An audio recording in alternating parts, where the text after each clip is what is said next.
to want everybody, both parties just to get together and not fight anymore and not accuse and to be divided. I think the town's going to be divided now because of what happened. Cassie Sharp ofreció estas declaraciones luego de un crimen en el que perdieron la vida 4 miembros de una misma familia en una localidad de Idaho, en Estados Unidos. Quédate con nosotros hasta el final del video para que conozcas los detalles de este impactante caso, que causó gran conmoción en la comunidad, no solo porque las víctimas eran muy queridas por todos, sino por la identidad del perpetrador. El caso de la familia Guardipi. Hola a todos, mi nombre es Carlos. Bienvenidos a Crónica Criminal. En este canal te narraré los sucesos que más han impactado al mundo. Antes de empezar, te recuerdo que te suscribas y dejes un me gusta a este video para que pueda seguir trayéndote el mejor contenido de criminalística. Comencemos. Cuando Kenna Guardipi nació, alrededor del año 1982, llenó de alegría el hogar de sus padres, Kenneth y Gary Guardipi, quienes eran bastante jóvenes y residían en Kellogg, una pequeña ciudad ubicada en el condado de Shoshone, en Idaho, Estados Unidos. En los años 80, Kellogg tenía alrededor de 1,500 habitantes, y como suele ocurrir en las localidades pequeñas, los residentes se conocen unos a otros y se forman lazos que llegan a ser tan fuertes como familiares. Eso sucedió con los Guardipi, que residieron toda su vida en Kellogg, de tal manera que Kenna creó fuertes vínculos con otros niños y niñas, hijos de las amigas de la infancia de su madre. Ese fue el caso con Cassie Sharp, a quien se mantuvo unida a lo largo de toda su vida. Grandes y chicos disfrutaban de las bellezas naturales de la zona. La ciudad tuvo buenos tiempos durante la llamada fiebre del oro en Estados Unidos, cuando se encontraron algunas minas, pero una vez que pasó esa etapa, la economía se volvió bastante precaria. Sus habitantes se caracterizaban por ser trabajadores, pero a nadie le sobraba el dinero. En ese entorno creció Kenna, rodeada de paisajes hermosos, amigos y unos padres que la querían. Aunque eventualmente Kenneth y Gary pusieron fin a su relación, todo indica que se mantuvieron en los mejores términos, de modo que su hija pudo contar con el respaldo de ambos padres. Posteriormente, Gary contrajo matrimonio con un hombre llamado David Silva, que también fue receptivo y cariñoso con la hija de su esposa. Cuando tenía alrededor de 20 años, Kenna se enamoró de un joven a quien se conoce por su apellido, Smith, y comenzaron una relación. Juntos tuvieron 2 niños, el mayor llamado Devin Smith. Él nació en el año 2005 y aproximadamente 2 años más tarde llegó al mundo su hermano, Aiken Smith.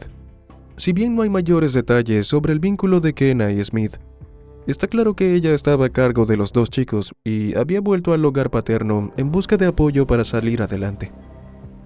Así, Kenneth, Kenna, Devin y Aiken formaron un cuarteto inseparable. Gary era una abuela que disfrutaba pasar tiempo con sus nietos y su esposo David los quería como si fueran de su propia sangre. Al grupo conformado por Kenna, su padre y sus hijos, le encantaba hacer actividades al aire libre. El ciclismo por senderos difíciles y en ascenso ya se había vuelto parte cotidiana de sus vidas. Y eran frecuentes en las redes sociales de Kenna las publicaciones con las bicicletas estacionadas frente a las más hermosas vistas panorámicas que ofrecían las montañas. Los Guardipi eran una familia respetada y querida en la comunidad, que se esforzaba por salir adelante a pesar de las dificultades. Las cosas eran complicadas con Devin, el primogénito de Kenna, quien desde la infancia presentó dificultades de aprendizaje, pero a medida que creció, los problemas adquirieron otra magnitud. Si bien no se reconoció el diagnóstico específico, porque Kenna y su padre querían evitar que lo etiquetaran, era del conocimiento público que Devin tenía problemas de conducta. Así lo confirmó Russell Guardipi, uno de los hermanos de Kenneth, en declaraciones a los medios locales.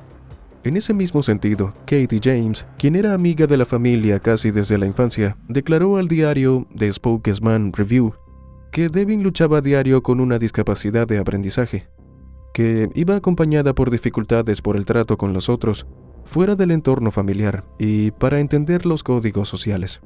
No obstante, el chico demostró compromiso con su salud mental y estuvo trabajando duro para superar sus problemas. El esfuerzo de Devin, sumado a la enorme colaboración de su madre, su abuelo y su hermano menor, estaba dando el resultado que todos ansiaban.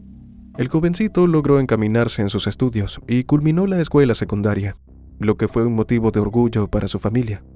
En cuanto a Aiken, todos lo calificaban como un chico bueno. Era responsable académicamente, atento y obediente con los adultos de su familia. Además, el adolescente decidió entrar al cuerpo de entrenamiento de oficiales de reserva junior del Cuerpo de Marines. Esto no solo lo hacía sentirse parte de una comunidad, también le dio un propósito mayor a su vida. Según personas del círculo cercano de los Guardipi, después de esa experiencia, Aiken solo esperaba el momento de incorporarse a la Fuerza Aérea estadounidense. El progreso de sus hijos no habría sido posible si Kenna no hubiese sido una madre dedicada. Lori Sherman, una amiga de la familia de toda la vida, resaltó que ella tuvo la valentía de criar a los muchachos sin una pareja, aunque siempre contó con la ayuda del abuelo Kenneth. Al respecto, Russell indicó que su hermano era un abuelo absolutamente responsable, que se aseguró de que los chicos asistieran a eventos extracurriculares y citas médicas cuando su madre no podía llevarlos por su trabajo, en especial en el caso de Devin.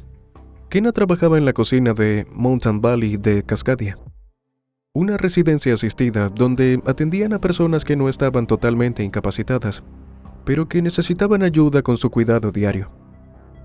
Kenna era muy apreciada por sus compañeras, quienes la consideraban una persona con gran fuerza de voluntad y energía para trabajar. Incluso la veían como un ejemplo de optimismo y resiliencia. Marisa Anderson, quien trabajaba con ella, relató que en los días difíciles era una luz brillante para sus compañeros, pues los abrazaba, los consolaba y les decía que todo iría mejor. Hacia mediados de 2023, aunque no se conoce el momento exacto, Kenneth sufrió un infarto. Esto tuvo un impacto en los ingresos familiares, por lo que los cuatro enfrentaron una serie de limitaciones y tuvieron que realizar algunos cambios en su vida. Aparentemente, esas circunstancias los obligaron a mudarse a un dúplex que quedaba casi al frente de la residencia asistida donde trabajaba Kenna. Eso le permitía acudir rápido a su hogar en caso de ser necesario, mientras su padre se recuperaba por completo. En el piso de arriba del dúplex vivían Major John Kaylor, de 31 años, su esposa Kylie Kaylor y sus 3 hijos, cuyas identidades se han mantenido en reserva. Major John nació alrededor de 1992 en el seno de un hogar disfuncional. Según trascendió, tiene un hermano llamado Buddy y su infancia estuvo llena de abusos, pobreza e inestabilidad. Su padre tenía un historial delictivo y para mediados de 2023 estaba en libertad condicional por un delito grave. Major John también había tenido tropiezos con la ley por infracciones menores. Los Guardipi tenían unas semanas de haberse mudado cuando comenzaron los conflictos con sus vecinos del piso superior. Según lo reseñado por varios medios de comunicación, los Kaylor se quejaron porque, luego de establecerse en su nuevo domicilio, Devin protagonizó algunos actos de exposición indecente, y en al menos 3 ocasiones las familias tuvieron cruces de palabra por la conducta del joven. De acuerdo con un informe policial, el 13 de junio de 2023, Kaylee denunció al hijo mayor de Kenna por exhibicionismo. Según su declaración, ese día en horas de la tarde, ella y una de sus niñas estaban jugando en un área compartida por las 2 viviendas cuando Devin, de 18 años, se asomó completamente desnudo en la ventana de su dormitorio, ubicado a nivel del suelo, y comenzó a tocarse de forma inapropiada frente a ellas. El reporte de los oficiales que se presentaron en la vivienda se envió al fiscal el mismo día. Además, tras su denuncia, Kaylee hizo una publicación en sus redes sociales que posteriormente fue borrada, pero cuyo contenido fue reseñado antes de su eliminación. En el texto, que acompañó con una foto de Devin, lo acusaba de exhibirse de forma indecente ante sus hijas menores de edad. En esa publicación, la mujer relató que los nuevos vecinos, que tenía desde hacía apenas 2 semanas, eran un poco particulares y le generaban incomodidad. La esposa de Major John resaltó que la conducta del hijo mayor de la familia le resultaba perturbadora y absolutamente repugnante. La vecina dijo que él solía salir al porche de la vivienda y se quedaba observando mientras sus hijas jugaban en el patio, brincando en el trampolín elástico o jugando con el aspersor del jardín. También indicó que en una ocasión las niñas estaban coloreando con tiza en el patio trasero, cuando una le dijo a la otra que había un chico en la ventana exponiéndose ante ellas, lo que le resultaba absolutamente repugnante. La mujer dijo que corrió al piso de arriba a buscar a su esposo, quien bajó velozmente a golpear la ventana del vecino, pero como el jovencito ya no estaba allí, Mayor John fue a la puerta principal y tuvo que llamar varias veces antes de obtener respuesta de los adultos de la vivienda. Kylie expresó que desde que los Guardipi se mudaron a la planta baja del dúplex, siempre que estaba en las áreas comunes de las viviendas, hacía un gran esfuerzo por no mirar a través de sus ventanas, que quedaban justo ante sus ojos. También manifestó que había intentado disimular su incomodidad, pero su instinto de madre no le permitía sacarse de la cabeza la idea de que sus hijos estaban en peligro, de modo que prefería que ya no jugaran afuera como lo habían hecho durante años. La mujer confirmó que habían llamado a la policía, pues no se tomaba esas cosas a la ligera, aunque la gente actuaba como si ella estuviera siendo dramática. Según su relato, tras esos incidentes estaba muy angustiada y se sentía muy incómoda viviendo en ese lugar. También explicó que se había comunicado con el arrendador de la vivienda para ponerlo al tanto de lo ocurrido, pues temía que los Guardipi empezaran a quejarse de ellos para que los echaran. Agregó que con la inestabilidad que había en el mercado inmobiliario, no podían darse el lujo de perder ese lugar. En medio de las tensiones, llegó el domingo 18 de junio de 2023, fecha en la que se celebraba el Día del Padre. Habían pasado 5 días desde la denuncia de los Keylor, quienes seguían molestos porque pensaban que Kenna y Kenneth no le estaban prestando la atención debida a las quejas que formularon en contra de Devin. De acuerdo con la información oficial, alrededor de las 6 de la tarde de ese día, tras llegar del trabajo y hablar con su esposa, Mayor John tomó su arma de fuego y salió a regar las plantas en el patio trasero que compartían con los Guardipi. Al observar que Kenneth y su hija se encontraban en su domicilio, el hombre se acercó para hablar nuevamente del tema de Devin, pero el diálogo no prosperó de manera civilizada. De un momento a otro, Mayor John sacó su arma y la accionó contra ambos, pero no conforme con eso, ingresó a la vivienda de la familia, donde disparó contra Aiken y luego contra Devin.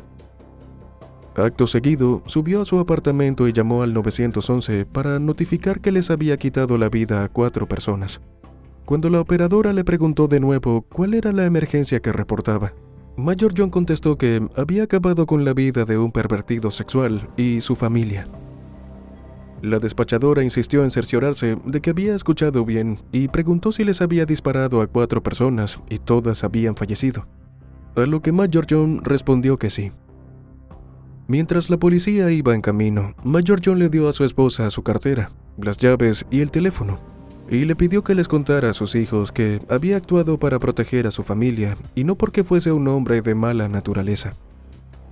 Cuando los efectivos llegaron al lugar, se sorprendieron al ver que, en vez de huir de la justicia, Mayor John seguía en la vivienda y estaba esperando su detención.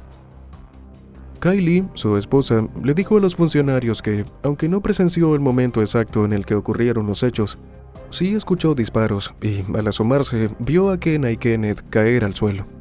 Ella afirmó que no entendía realmente qué había sucedido. Al recorrer la escena, los agentes encontraron un cuadro desolador. Los cuerpos de Kenneth y Kenna estaban fuera de su vivienda, en la entrada trasera, mientras que los hermanos Devin y Aiken fueron hallados sin vida en el interior de la casa. Los expertos pudieron constatar que los cuerpos presentaban heridas de bala y que los proyectiles fueron disparados con una pistola calibre .45 recuperada del lugar.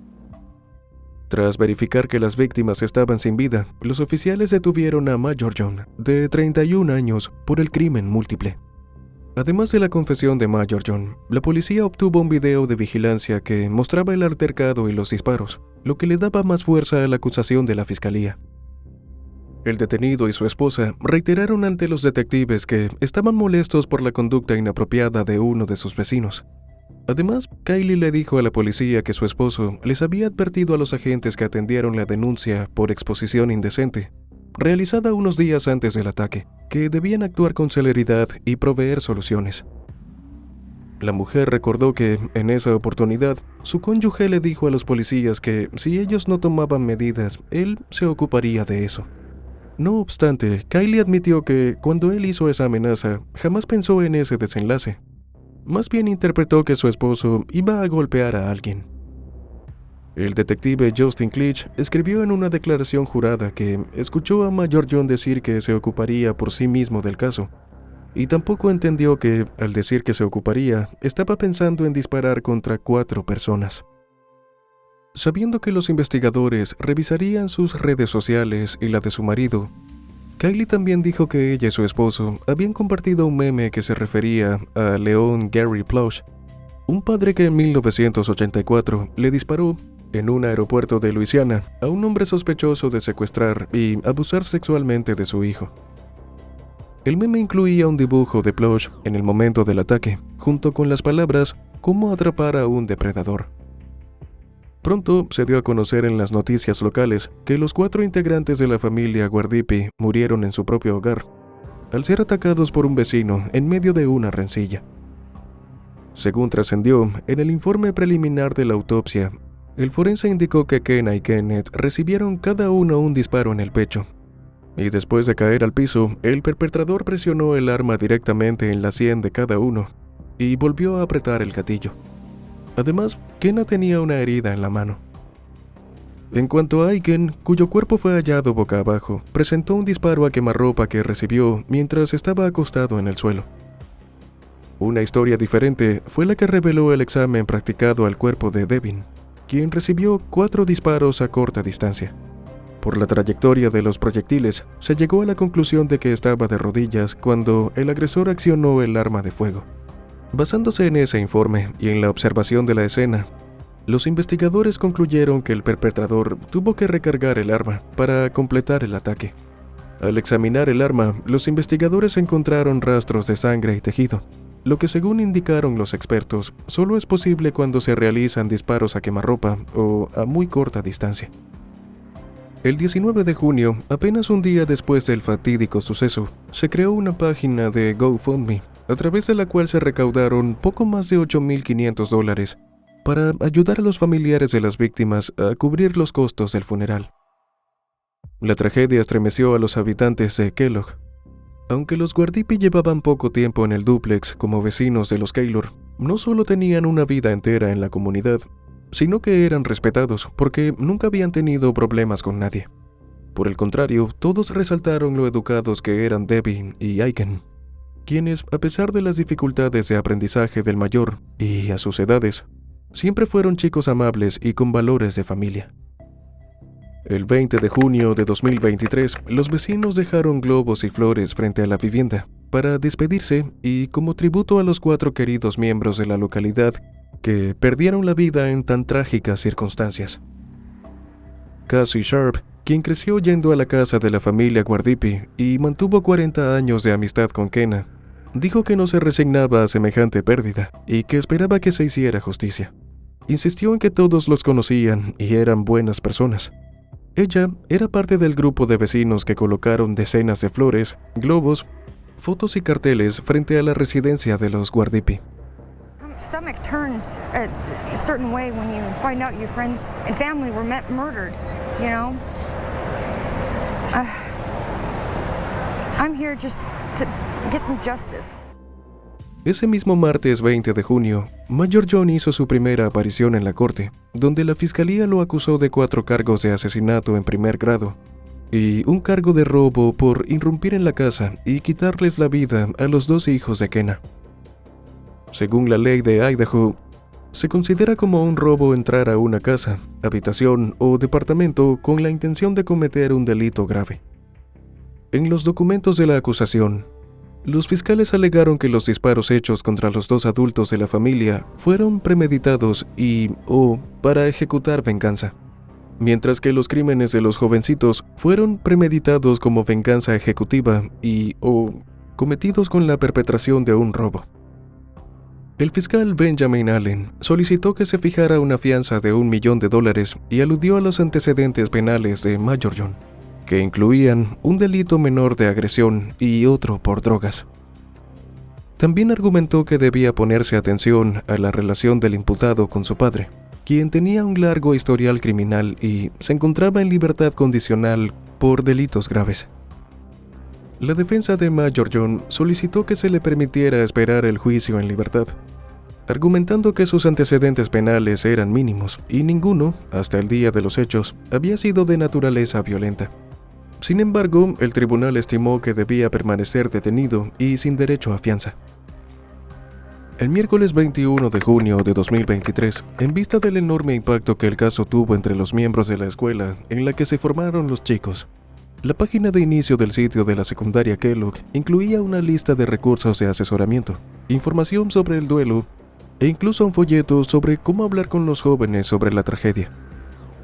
El estudiantado y los profesores estaban en shock, pues habían visto crecer a los hermanos. Devin sorteó los retos que se le presentaron para completar sus estudios a pesar de tener dificultades de aprendizaje, y Aiken destacaba siempre por su simpatía.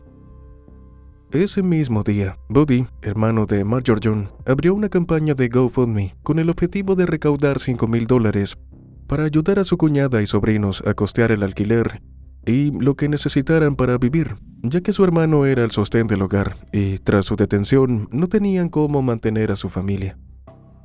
Para inicios de abril de 2024, ya habían recaudado $4,529 a través de poco más de 100 donaciones.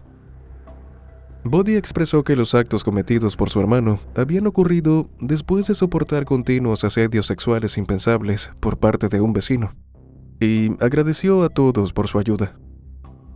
El 30 de junio de ese mismo año se produjo un tropiezo significativo relacionado con la cobertura noticiosa del caso, pues se implementó una medida de no difusión comúnmente conocida como Orden Mordaza.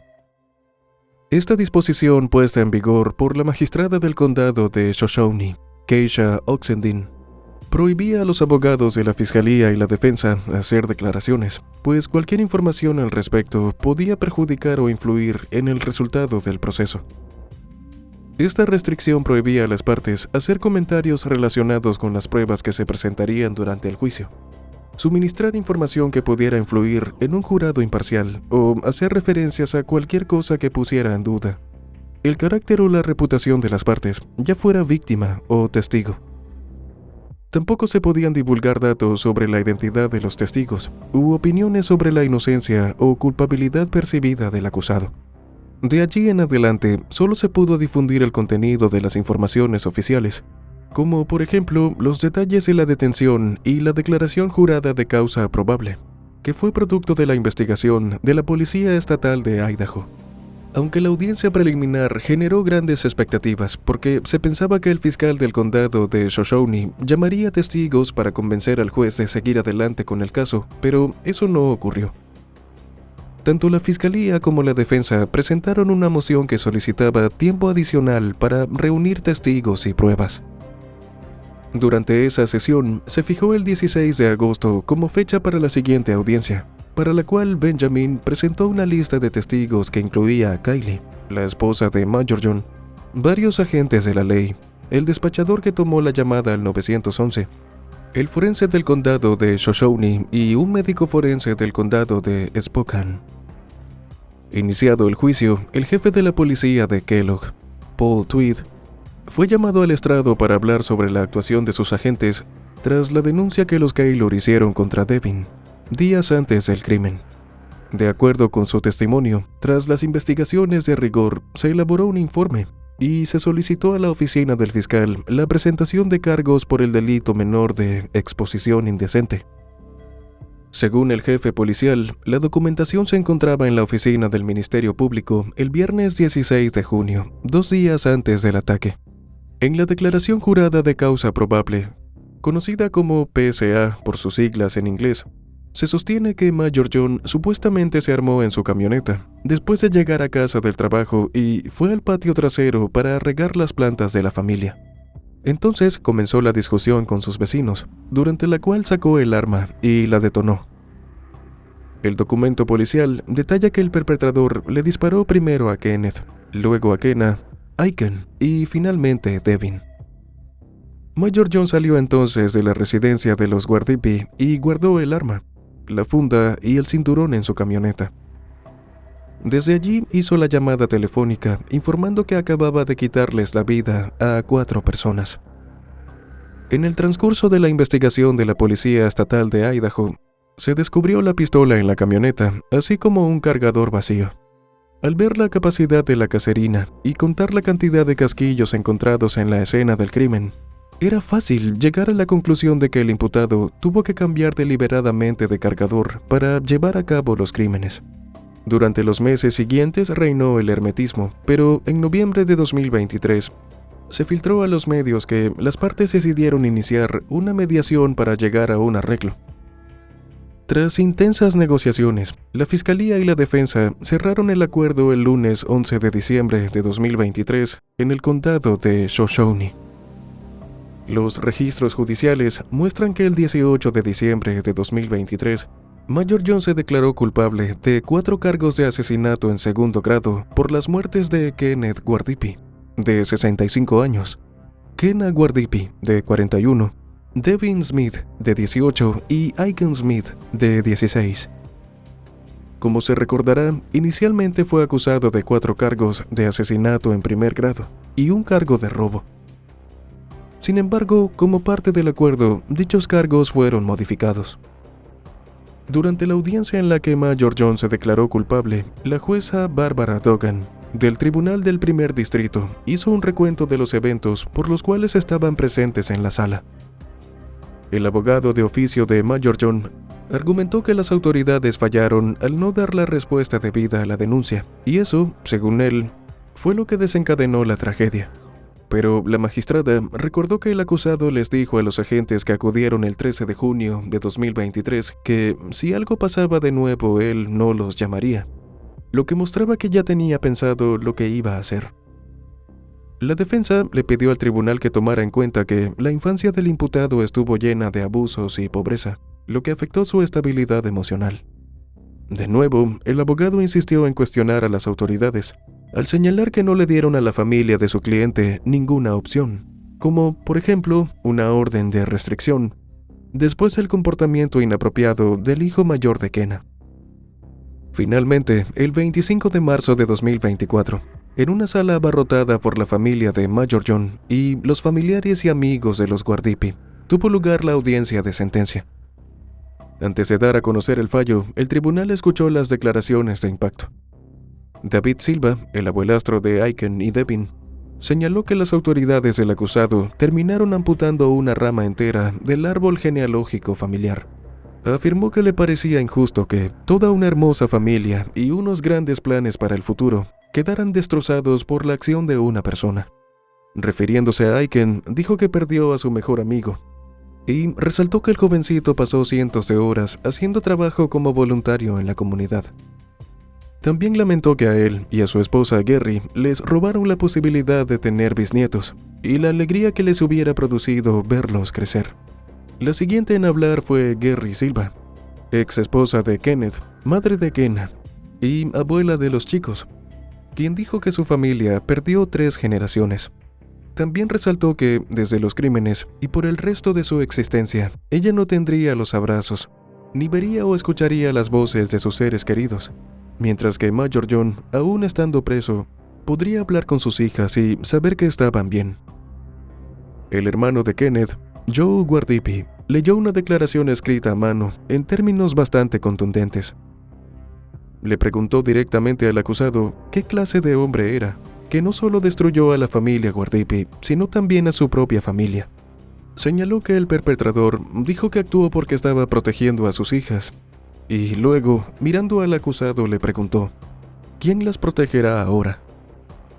La fiscalía solicitó una pena de 50 años para el procesado, mientras que el defensor Christopher David Schwartz le pidió a la magistrada que considerara imponer una condena con posibilidad de libertad condicional.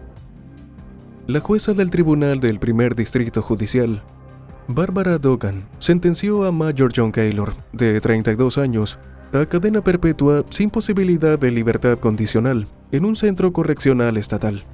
Did you willfully, deliberately, and with malice aforethought, unlawfully kill the person of Kenneth R. Guardipi, a human being, to wit by shooting him, which resulted in his death? Did you engage in this charged conduct? Yes. El procesado, que rechazó la posibilidad de hablar, no reaccionó cuando se dictó su sentencia. Este espantoso crimen dejó destruidos a los parientes y amigos de los Guardipi, y también afectó profundamente a los miembros de la comunidad, quienes nunca podrán olvidar la tragedia que convirtió una fecha de celebración y unión familiar en un día de duelo. Y bueno, hasta aquí el video de hoy. Dime qué opinas de este caso. No te olvides de dejar tu me gusta y suscribirte a este canal. Nos vemos en la siguiente Crónica Criminal. Adiós.